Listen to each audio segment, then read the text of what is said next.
Okay, so we are reading the Aghora, the left hand of God. We are on chapter 7, Spirits, page number 198 of the book and 102 of the PDF.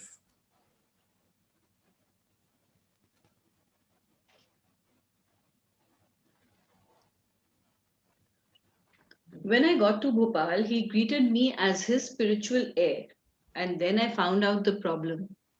Some time before, a man who was possessed by a spirit had been brought to him, and just to help the man out, he exorcised the spirit. The spirit, who had been removed by satisfying him, not by force or violence, was pleased with this sadhu and asked what he desired. I suppose the sadhu's mind must have been elsewhere because he said, "Be with me always." Thereafter, the poor sadhu had not been able to get a single night's sleep. Every time he would drop off to sleep, the spirit would prod him awake and say, "Here I am, what do you want?" The sadhu was so exasperated he decided to end his life, which is why he had called me. I removed the spirit. The sadhu took Agni Samadhi anyway, and I took a truckload of herbs, yantras, and what have you back to Bombay. So many times, we have to be very clear about what we want. And especially when we are going into these expanded states of consciousness, we have to have real clarity of thought. Otherwise, what happens is that you desire something and something else will manifest. We've seen it in the workshops also, that they don't understand not, no, can't, and, or, won't, all that stuff they don't understand. So you have to have very clear and precise picture of what you want when you're wanting to manifest, and especially when you're operating at expanded states.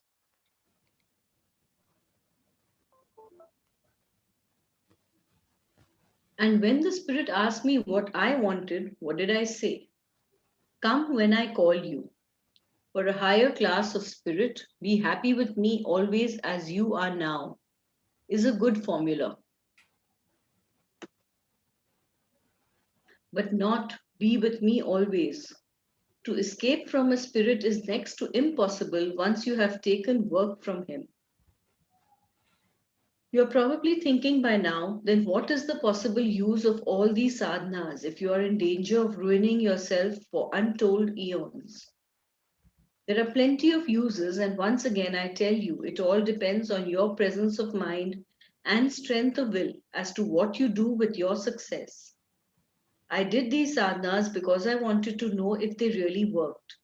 And I have always believed that whatever anyone else can do, oops,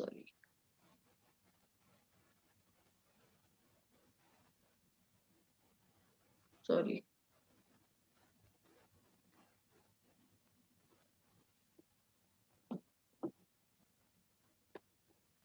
In the smashan, I can do better. You may call it egotism or whatever, but that's the way it is. Another reason I did these things was to help out the spirits. If you were able to develop a sense of perception and you could hear them talk, your heart could not help but be smitten by the pathetic lamentations they make. Once I was in Hyderabad, and as I was walking down a certain street, I heard such a noisy wailing, I felt I must find out from where it was coming.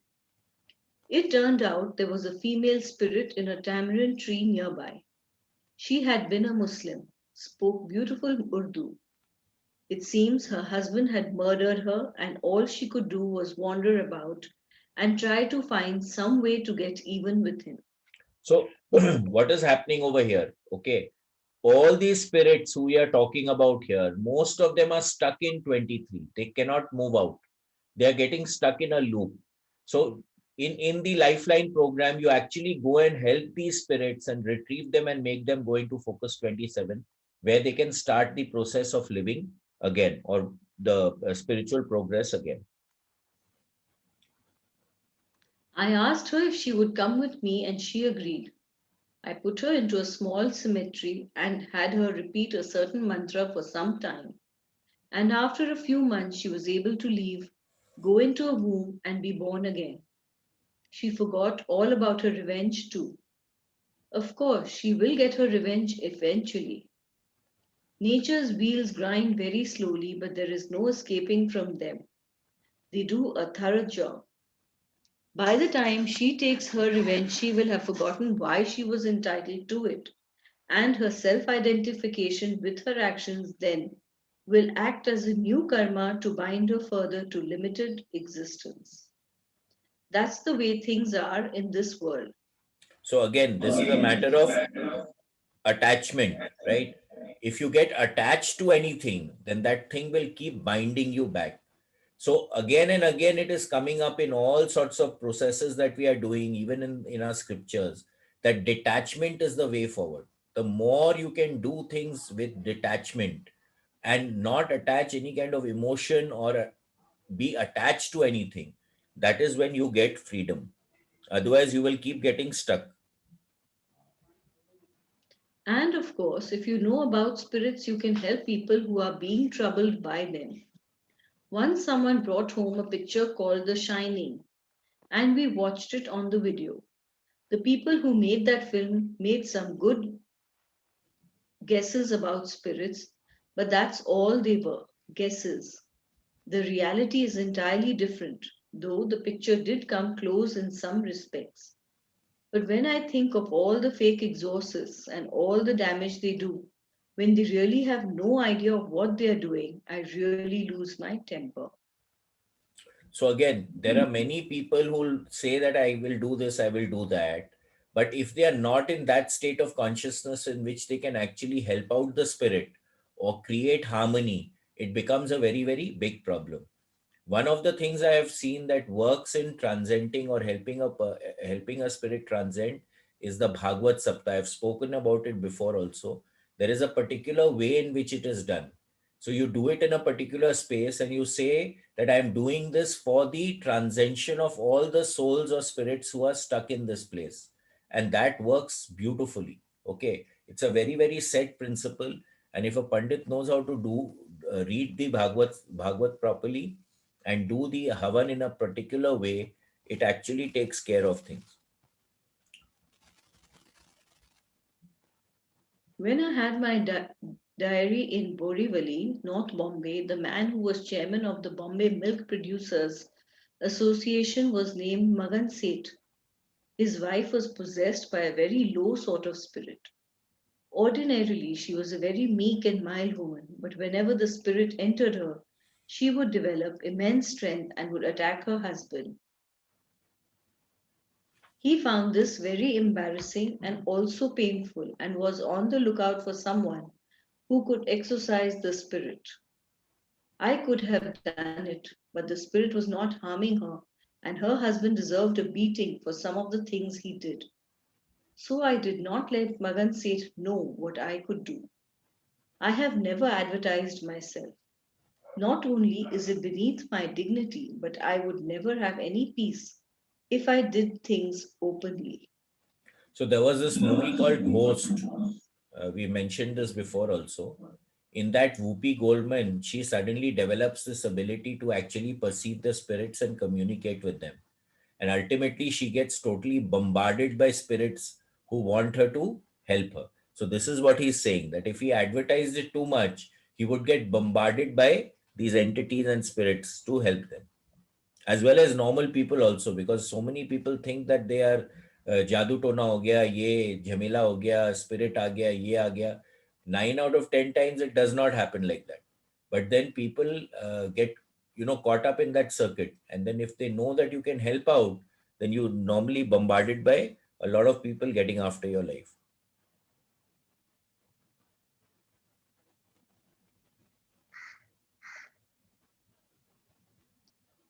Anyway, one day Magan Seth came to me excitedly and said, I've located someone who can cure my wife. I doubted it, but I decided to play along. A few days later, we all met at my flat in South Bombay. Magan Seth, his wife, myself, my foster daughter, and the exorcist. The exorcist was a sweetmeat merchant. Can you imagine it? He had offered attar, concentrated floral essence, by the pound to Bhairav, a terrifying form of Shiva, and thought he was quite something. I decided it would be wise to teach him a lesson. Not only would it prick the bloated balloon of his ego, it would also make him turn away from such things before he would fool around with something he couldn't handle and really got himself into trouble. He was explaining, when I pronounce the sacred syllable Om in the correct way, the spirit will be forced to obey me and leave this woman. The sacred syllable Om. Who did he think he was? Some rishi? Suddenly, the spirit came into the woman's body. I contacted the spirit, though not through vocal speech, of course. That is useless with spirits. There is a different method. I explained my plan to him, and he was only too willing to cooperate. As soon as this sugar butcher opened his mouth and began to warble the sacred syllable, the woman rose from her chair, walked over to him, and gave him such a tremendous slap that he was floored. Yes, actually laid out flat on the ground. So when a spirit enters a person, the person can get tremendous amount of strength, right? It takes a lot of people to restrain that person if that person really wants to do something. I made a show of concern for him, helped pick him up, dust him off, and so on. Then I picked up a few incense sticks to show the spirit I was friendly. Spirits eat through their sense of smell, of course, so I was feeding him. If you throw a steak to a vicious watchdog, chances are he'll let you pass, right? So I asked the spirit, now look, what is it you want that you are harassing this poor woman for? So this is a very important thing over here, right? Most of the spirits also want something. So it's like any kind of negotiation. If you give them what they want, then they will stop troubling you. It is as simple as that. He told me what he wants done. I said, if I promise to ensure that it gets done, will you leave her? He said yes. I shook the incense sticks a couple of times and he left. And she was suddenly normal again. And she has not been troubled again. It is not always so simple, of course. Sometimes the spirit refuses to leave, and then you have to resort to other measures. At least you can always control such spirits, even if you can't make them exit immediately. Then gradually you ask you can usually make them see reason unless the spirit involved is of the lowest possible category. Then it is a real job to make them see reason. So in shamanism also, there is a process by which you actually extract, right? You can also see, when you call out that spirit, all of us have a small amount of possession in us, and you can actually call out that spirit, and I've seen with my own eyes the face of the person changing according to that spirit which is there in the other person.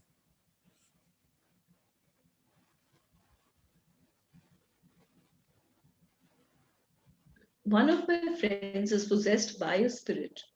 It was not his fault at all. He had gone to Chowpatty, Bombay's downtown beach, and decided to relieve himself under a tree. Unfortunately for him, it is all a matter of Rin Anubandhan anyway. There was a spirit in that tree who resented it, and immediately he was possessed. He fell down in an epileptic type fit, and it wasn't epilepsy. There was no tongue biting, and so on. Eventually, someone brought him to me. I was in Pune, and this fellow was chatting with us all very nicely when suddenly the spirit entered him. I told a boy standing nearby to hold our friend so that he wouldn't fall and hurt himself. But the spirit tossed that boy aside like a stuffed animal. The 8 or 10 men in the room then grabbed hold of him, but they also could not hold him down. He threw them off one by one. I decided that things were going too far, so I sent a girl with some ash to throw on this fellow. It was special ash, I knew it would probably calm him down. As soon as she threw it, he slapped her, and she came running back to me crying. This was too much to be borne. Attacking an innocent girl? I decided it was time to teach the spirit a thing or two. I was a wrestler in my heyday, you know. I walked up to him and hit him so hard that he fell to the floor in a heap and slept like a dead man for several hours. When he got up, we found that his shoulder had been dislocated. In fact, he had to have it operated on later. That sounds cruel, doesn't it? But after that, the frequency of possession by the spirit is much less, and our friend can lead an almost normal life. His shoulder is also healed, and even when the possession is there, it is much reduced. One day it happened at my place in Bombay, and I just told Ravi to sit on him, and the problem was controlled in just a few minutes. Although the sight of the spirit contorting our friend's features scared everyone else in the room into speechlessness, that spirit it is now learning how to behave. It is not an ideal situation, but it is the best that can be arranged under the circumstances. So I've shared this story before. There was this gentleman, I think his name was Hannu Chacha. I used to call him Hannu Chacha in Yes. Varanasi. And Chacha. yeah, so I used to, whenever I used to go to him, he used to tell me, get a paua. That's a paua, that's that whiskey, that small whiskey bottle. And he used to go there and he used to pour it in a cup, in a glass, in a in a metal glass. I don't know what metal it was. And he used to tell, go and put it in the garden. And we used to be talking in the drawing room. And after some time, he used to go and tell me, go and bring it. And I found that the cup was half. And that spirit, that the wo jo prasad rehta tha, I used to call it prasad. And I use that in specific cases. I still have a little bit of it. Of course, Hanu Chacha has transcended. But whenever there is something which, very difficult to deal with, something like this, I've used that spirit in that space and it really works like magic. Okay, he used to say that Ma ke piti thi. That's what he used to say at that time. So this incident over here where he gave this girl some ash and he told to throw it. So all these ashes, like even in Balaji का temple है ना वहाँ पे राजस्थान में. Medipur. Not Mehndipur, the other one. Tala Sarji. Salasar Salas- ji में, they in many of these temples they have these dhunis going on, which has been burning for decades and years and years. Those ashes also have developed special properties because of the burning for so long. And many times those ashes also work in certain circumstances. Mendipur, of course, all these things are very, very prominent over there. I have not been personally to Mendipur, but I've heard a lot of stories about Mendipur. You can learn a lot from spirits. A Brahma Rakshas is the spirit of a teacher or guru who, while he was on earth, was negligent about passing all his knowledge on to his pupils. After he dies, he must station himself somewhere and wait for a suitable individual to come by to whom he can give his knowledge. If you take the knowledge from him, you should be aware of the strings which are attached to it. One is if you ever sell the knowledge, if you commercialize it, you will become a Brahma Rakshas when you die. But you don't have to commercialize it. You can use it to help out other suffering beings. So, see, most of the time in the olden times, knowledge was something that you did not charge for. The guru did not charge for teaching. There was a dakshina which was given, and it was depended on the will of the student.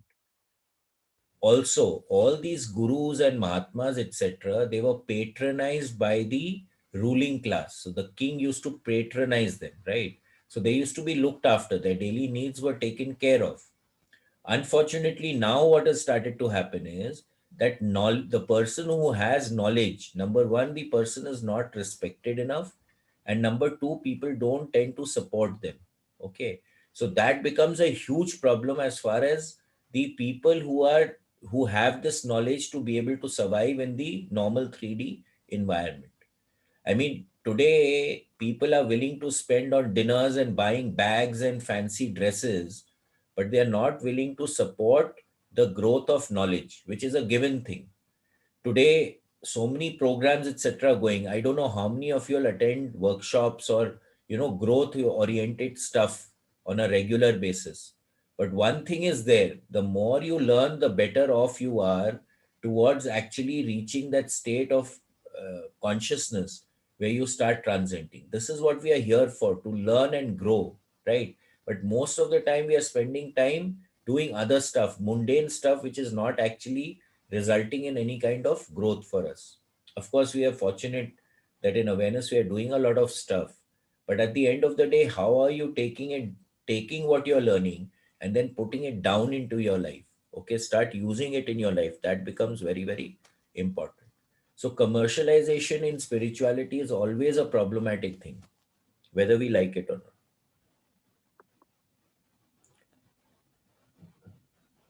Yakshanis can teach you as well, but if you really want to learn, you should go to the Gandharvas, Kinnars, and Vidyadhars, the celestial musicians, dancers, and pandits. These are much higher than ordinary spirits, and they can teach you their arts if they become pleased with you. Once I took my son into the jungle to a particular spot and made him listen to ethereal music. It scared him a little, hearing the music but being unable to see what was going on. Many of my friends have heard disembodied recitations of the Vedas, but to see one of these beings is more difficult. So again, clairaudis, okay. But then to be able to actually see them is you have to shift into a different state of consciousness. So clairaudis is, you hear stuff. In many times in the meditation, people hear stuff, people see stuff. So all this is, expanding your state of consciousness, expanding it so that you're able to see beyond what we normally can see in our 3D reality.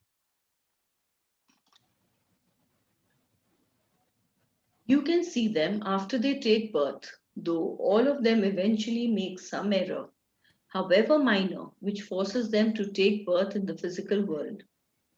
Once a Gandharv or Kinnar comes to earth, he or she becomes entangled in the samsara, and then for thousands or millions of births, it is impossible to regain that former state. Once back there, the Gandharv realizes the limitations of being a Gandharv, and then he or she goes higher. But to be a Gandharv, marvelous, what joy! So again, it is a matter of attachment, right? Now, even if you are in a higher state of consciousness and you get attached to something which is lower, then automatically your state of consciousness will drift down.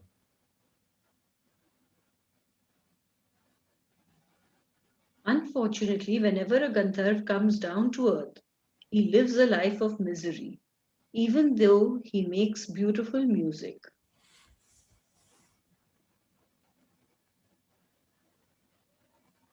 Look at Beethoven, a typical Gandharv.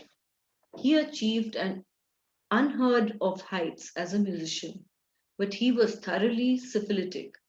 His body was full of pus, and when he died, he was in misery. Very rarely, though, a Gandharv will come down to earth and not ruin himself completely. I am thinking of the last Nawab of Oudh, Wajid Ali Shah. From his childhood, he had been quite a different type, and though he was a Muslim, he used to dance with such intensity that Lord Krishna himself used to come and take possession of his body. So again, we have had this in many occasions, many people, the Pitras come inside or Hanumanji comes inside. And when that spirit enters, the face contour changes, you start acting like that person. So over here, what they are saying is Lord Krishna used to come into this body and dance him. In shamanism, it is very, very, it's a very normal thing to call a helping spirit to you and to tell them to take possession of you and to dance you. Okay, this is a ritual which is there in shamanism. And in many of the native cultures, etc., this is a very, very done thing. You actually dress up like the spirit that you're calling, and you tell that spirit to take possession of you so that you can start understanding what the consciousness of that particular spirit, that higher state of being. You can do it with your animal power animal friends also, and you can do it with your helping spirits also. It's one of the exercises that is done in the shamanic programs. He had two musicians who were brothers, Kalika Prasad, who was a singer, and Binda Din, a percussionist. One day the Nawab told Binda Din, if you are such an excellent musician, you should be able to make Krishna come and dance before me. If you fail, you will have to suffer. What was Binda Din to do? And the Nawab made the conditions even harder by saying, you must sit in your own house and play, and Krishna should come before me. His house was about 100 yards from the palace. Binda then composed a new song and told Kalika Prasad, you go before Nawab Sahib and sing this song as loudly as you can. When I hear you singing, I will start to play my drums, and then we shall see the result. What was the result? Wajid Ali Shah forgot his identity entirely and imagined he was one of the gopis, the milkmaids who loved Krishna. He began to crave for Krishna so intensely that he started to dance. He danced for 3 hours, unaware of his earthly existence. He went into Bhav Samadhi, a state of emotional ecstasy, and did not return to earthly consciousness for 3 days. When he finally came to his senses again, he asked what had happened. Binda then told him, I did as your highness commanded. I played and Krishna came. Then the Nawab realized what sort of musicians he had. What happened to the poor Nawab? All during his reign, he encouraged music, dancing, perfumery, all the higher arts. And the British, who disliked him for his extravagance with money, overthrew him. And what did they do with him? They incarcerated him in a small house surrounded by a sewer. The Nawab said bitterly, what do these pork eaters understand of me? I have lived my life surrounded by the finest of fragrances, and they gave me this. He died after a very short time. I am sure Wajid Ali Shah and Beethoven were originally Gandharvs because they were born musicians. They began singing or playing instruments as soon as possible after birth. Whenever a higher spirit is born on earth, some of the impressions of that celestial existence will be retained. A kinnar, when he is on earth, will have an innate ability to dance. Right from his birth, he will be light on his feet. A Vidyadhar will have an innate love for Gyan. That doesn't mean every spirit who is fond of music is a Gandharv, however. You must know how to distinguish. Once I was in Berhampur, Orissa, and I was told about an old palace which had been converted into a school. During the day, there was no difficulty, but no one dared stay there at night. I immediately said I would. I had to find out what it was, and besides, I needed a place to stay. I became wonderfully intoxicated and sat in the main hall, waiting for the circus to begin. 11 o'clock, midnight, 1 o'clock. I was beginning to feel it was just a case of the fertile imaginations of the local inhabitants and was thinking of going off to sleep when suddenly a young dancing girl came in to me, bowing low and saying, I am indeed sorry, my lord, for having been late tonight. Now we are ready to begin. Let me tell you, I have never seen such dancing nor heard such singing as I did that night. Superb. About dawn, the little girl came to me again and said, my lord, we must take leave of you. Please do come back tomorrow night. I did, and for several nights thereafter. I enjoyed myself thoroughly before I left town, and no one ever found out what I had seen there. They were all spirits, of course. The palace had belonged to a Nawab, and one night his enemies had come under cover of night and slaughtered every living being within. Now they were all spirits trying to maintain the standards of the court as they had while alive. They were deathly afraid that I would try to remove them, which explains why they were being so nice to me. But they weren't harming anyone, and school was going on uneventfully during the day, so I left them alone. So again, you have to have that discerning whether number one, the spirit wants to transcend, because it's you can force them, but then it's not always good to force them. Number two, whether they are creating any harm or any problem for someone else. Okay, then you need to negotiate with them and ask them to transcend. But in this case, they were not harming anyone. The school was going on, so Vimlandan did not really bother. One of the females there was a princess, and she and I took to each other from the start. She told me, "Why don't you keep me with you?" I said, "How can I? I'll be going away before too long." Then she indicated to me the place where her skull was buried, and I unearthed it, cleaned it, and kept it with me. She was with me for quite some time. Her dancing was something superb. Spirits are infinitely more faithful than humans. Once a spirit loves you, he or she will never desert you no matter what. Can you say that about any human you've ever met?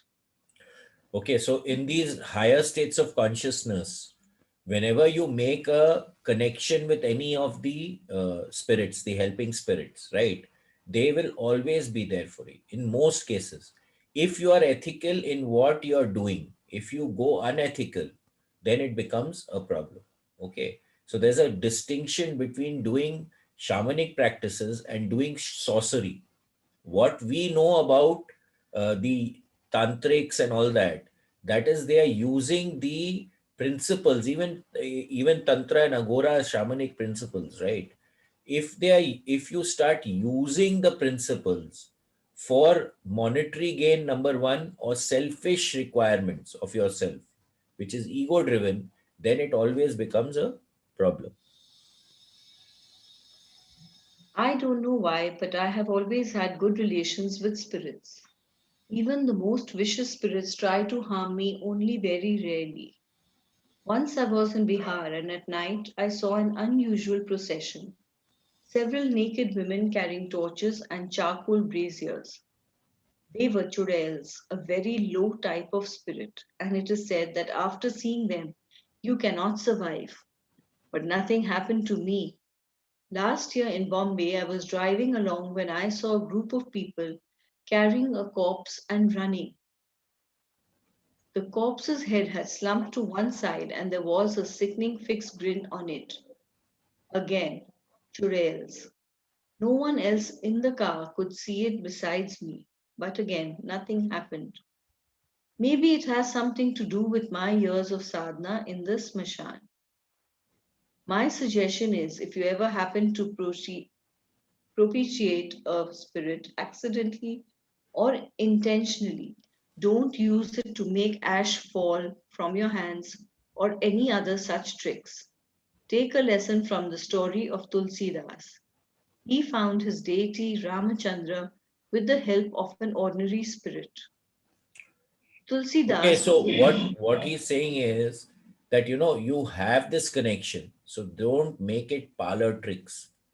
If you start making it parlor tricks and for the entertainment of others, then ultimately the spirit is going to get put off with you and then start creating problems for you.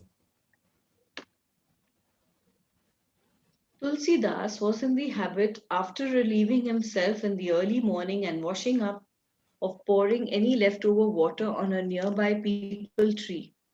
After 40 days of this, the spirit in the tree said to him, "Now I am pleased with you. What can I do for you?"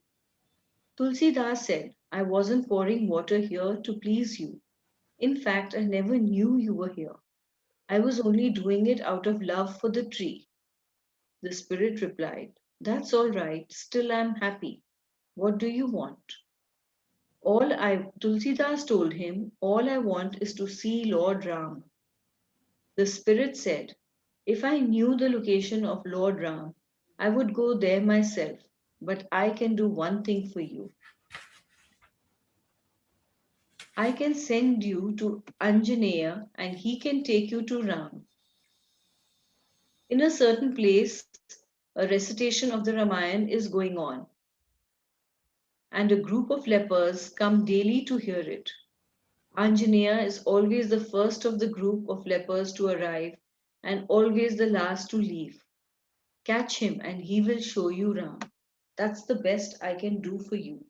So it is said that whenever the Ramayana is being, spoken about, or uh, Right. wherever discourse is taking place, uh, Hanumanji always turns up there.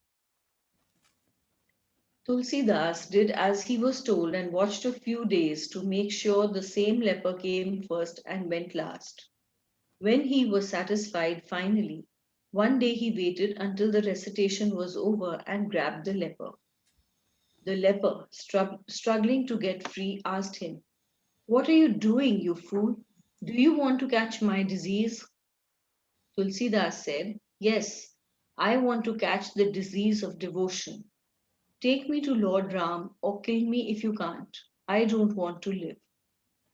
At the mention of the word Ram, Anjaneya immediately understood, and it was not long before Tulsidas located Ram, all thanks to an ordinary spirit in a peepal tree. You should treat a Yakshini in the same way. Don't look at her with the eyes of lust. Treat her as your own mother, and she will treat you as her son and love you maternally. When the Yakshini accepts you as her child, then you can ask her, Ma, won't you show me where I can find Anjaneya or a Yogini or a Siddha or whatever? She probably won't know if she did. She would be there herself. But she may know where to tell you to look, like Tulsidas's little spirit did. One of my old pals pestered me for years to teach him some rituals. Eventually, I initiated him into a mantra which allowed him to handle the most venomous snakes with ease and even to cure snake bite. But that was not enough for this fellow. He demanded more. I knew there was a Rinanubandhan between him and me regarding transfer of knowledge, so I did try to oblige him. I made him go out one day and sit on a rock at the seashore with a vessel full of water next to him. I told him, All you have to do is offer water to whomsoever comes to you. He said, Ha, don't worry, it's all over now. But I will go through this just as a formality. He was so sure of his success. All I could do was shake my head in disbelief. I went off to sit nearby to watch over him. After some time, an old woman walked up to him and asked for water. He could do nothing but look at her with his mouth agape and his arms and legs shivering. He couldn't move a muscle. Again she asked him, Please, my son, do give me just a sip of water. No response. A third time she asked, and a third time she remained unanswered. And then sadly she walked away, while this fellow remained as insensate as before. I went over to him and said, Well, what about the formalities? Unfortunately, he couldn't answer me. He was still speechless with terror. I tried a second time to make him do it, but the same drama was repeated. And then I told him, You can't do it. It's just not in your destiny. Why don't you realize that? And since then, I have never tried this with anyone else because I know what the result would be. For your information, the old woman was not an old woman at all, but a Yakshini. I told her to come as an old woman because if she had come as a young girl, This fellow would have run amok and tried to climb on top of her, and then he would really have ruined himself. And who would have got all the karma? Me. So I washed my hands off the whole affair and said, nevermore. I had felt like there was a good chance my friend would have been able to relate to the Yakshini as a mother, and she would have taught him so many useful things. This fellow was not an ordinary individual, by the way. He had already done several million japas of a mantra for Ma, so I was just trying to accelerate his spiritual progress. But it was not meant to be. Even though she was in an old woman's form, my friend could still sense her tremendous power, and he simply was not strong enough to endure it. Not that there was any real danger. That's why I was present to watch over him. And besides, I had put the Yakshini up to it, so she would not have ruined him. I can't repeat it often enough. Don't fool around with spirits. When this fellow could not endure a Yakshini in spite of his years of penance, what will you be able to do? Even to do if even a small spirit comes up to you. And spirits are really the least significant of ethereal beings. Of course, if you have a competent guru, the matter is different, and that is why I will always salute my own mentors. They were wonderful, really amazing. They taught me everything very systematically. For example, sadhana for deities is hundreds of times more difficult than is sadhana for spirits. Deities are higher, no doubt, but what is the use of knowing about them if they are too difficult to reach? You have to use your brain. If you can first succeed at the sadhana of a spirit, that spirit can help you with your sadhana of a deity. Both you and the spirit will be benefited. Isn't that better? So yeah, so you progress from one level to the next level. Okay. In all cultures, these levels are there. There is a cosmology that you follow. You go to one level, then you go to the next level, then you ask for help more, and then you go to the next level. So it's like that. Or if you like, you can do a sadhana of a yogini. There are 64 yoginis who act as companion or handmaidens to the great goddess. Smashan Tara is one of the great goddesses. The yogini can teach you a lot herself. She can make you immortal, take you to the Himalayas, and bring you back in the twinkling of an eye, and make you succeed at other sadhanas. And with her introduction, a productive audience with one of the great goddesses is certain. So again, they can really help you in your sadhanas. They can act as a very big support. This is regularly done in the shamanic practices, right? You're calling in the spirits to help you, to guide you, to make you do stuff so that you grow and learn. I have always preferred female spirits and deities to males for the simple reason that I always look at the every female, ethereal or human, as if she were my mother.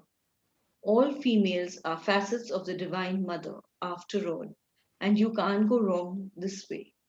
When your mother is pleased with you, there is no end to what she would do to promote your prosperity, physical or spiritual. That is the sublime nature of maternal love. I think this is the best way to do sadhana, especially in Aghora. So if you take them to be a mother, the mother will always nurture the child. They will always look after the child. I keep saying that the two people who are really always looking out for you are your parents in 99.99% of the cases. Of course, there are exceptions, but I think, I mean, according to me, your parents are the ones who will always look out for you to the best of their intention. Maybe it is not concurring with what you are thinking, but in their mind and their view, they are always looking out for you. So if you use and you connect with these spirits in the form of your mother, then that is one of the best ways, to make that spirit or entity and give the darja of a parent. Can you understand now why Smashan Sadhana is the best of all sadhanas? The longer you sit in the Smashan, the more you learn about death, which will teach you about life. Some of the things you see there are heartbreaking, but you must go beyond them. There is a sadhana done in the Smashan only on one certain night in a year. You repeat a particular mantra, and hundreds of dead children will flock to you. Hundreds, some murdered, some crushed in accidents, some who fell to disease. They will crowd around you and cry, "Give us, give us." Then you must cut your finger and throw blood to them, just a bit to satisfy them.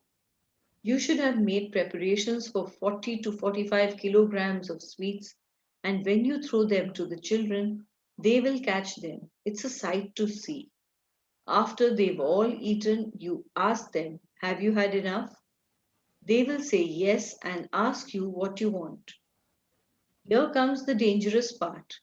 If you ask for anything, eventually they'll come back and extract work from you, and you'll never be able to take it. Don't even ask for knowledge or for help in finding deities. If they volunteer information, okay, but not otherwise.